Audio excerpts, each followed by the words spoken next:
死亡不是人生的终点，遗忘才是。你知道死是什么了吧？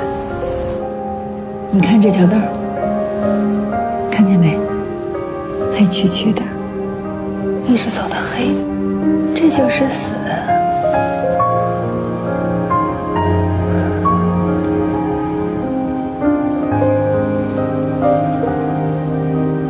你为什么会干这个？能挣很多吗？我就是想给这个黑黢黢的道上点一盏灯。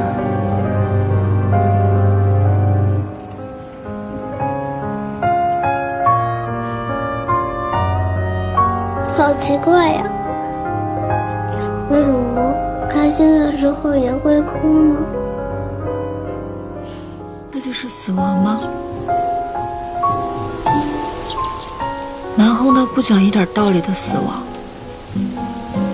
明天和意外到底哪个会先来？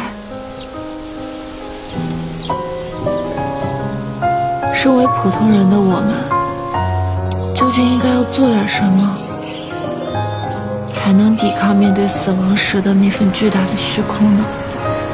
柯先生，我希望您能明白，死亡这件事是不可逆转的，我们除了接受它没有别的办法。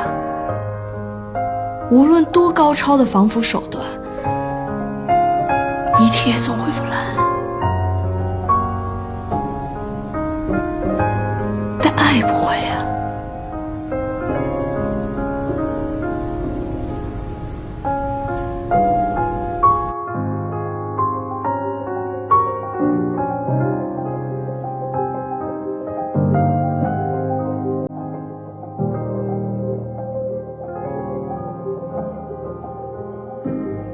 亚楠姐曾经跟我说，干我们这行会经历3个必经阶段。第一阶段是恐惧，第2阶段是忧郁和迷惘，不能告别就是一辈子的遗憾。他该死，我也活该，对吗？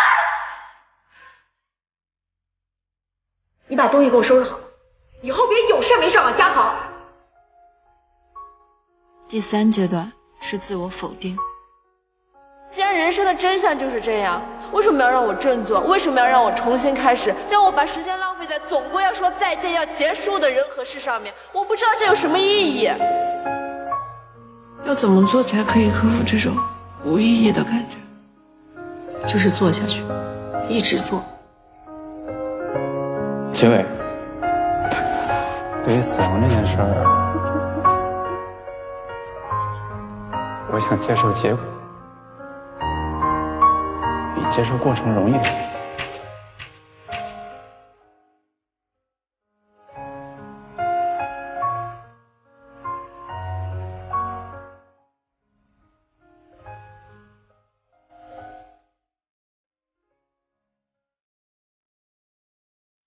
我带你回家。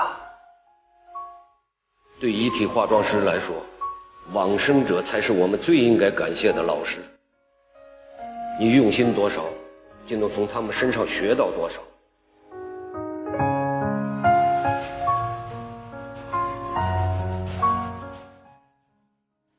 我想，殡葬行业之所以存在，不仅仅是为了处理逝者的遗体，更是为了告慰生者的心灵，去抚平伤痛，让他们看到亲人在死亡中所获得的尊严和平静。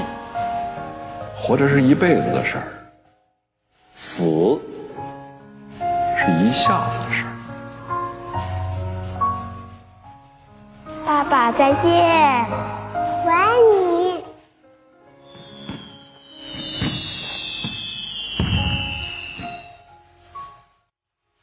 不知不觉，我已经经历这么多生死。因为与死亡结缘，我走过了我人生中最迷茫、最黑暗的阶段。